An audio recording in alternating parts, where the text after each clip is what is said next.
I mean, I believe the Word of God is enough. I believe the Word of God should be enough. But if we're honest, we know it's not enough to draw a crowd.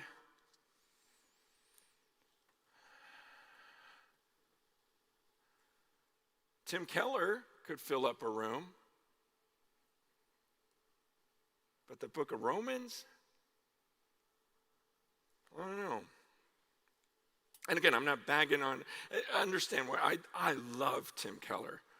Amazing, amazing man. Amazing. I love Phil Wickham. So as I throw these names out, it's not to bash them. I'm just saying, look what's happening to us. Like without us noticing. Because here's what happened. Okay, so I got saved in the 80s. I was in high school. I'm hearing, this youth pastor explain the gospel. I'm like, man, I get it. I get it. I want it. I start pursuing it.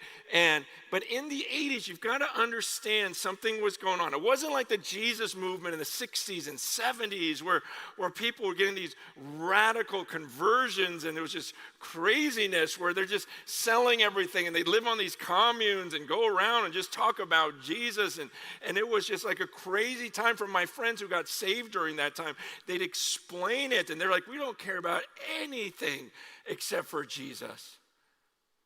But in the 80s, something else was happening where church attendance was kind of waning a little bit and people were making comments like, the Bible just feels boring to me.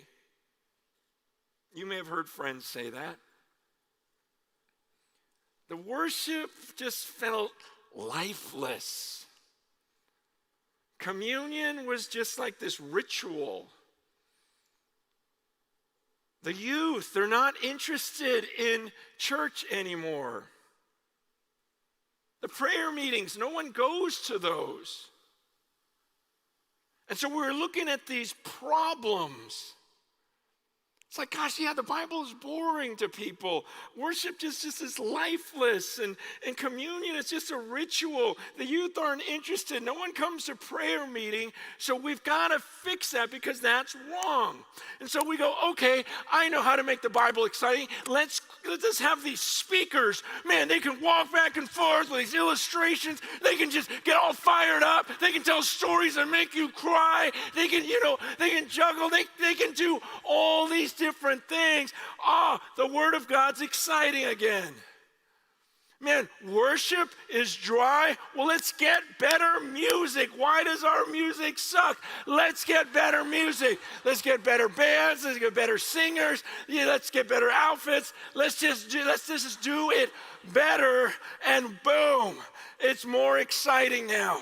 Communion is dull. Let's start doing videos that really capture emotion. Let's shine blue lights on people. Let's set the mood so that when it comes time for communion, it's like, oh, we feel it. We just watched the most amazing video. Then they did the skit, where they nailed someone there. I mean, it was just, communion's good. The youth aren't interested. Let's make it fun. Let's make it fun. Pizza, all-nighters, just crazy crowd breakers. All good. The youth are back. Prayer meetings are dull. Let's just cancel them all. So that's what we did. And it worked. We started filling rooms. And you're going, Francis, is that wrong? Is it wrong to have better music? Is it wrong to become better speakers? Is it wrong to use these? I can't say that it's wrong. I can't point to a verse. I mean, what are we supposed to do? Just be more boring? But in that pursuit, and in doing all of these things, suddenly we have a generation that is far more excited about Lauren Daigle than they are about communion. And that is wrong.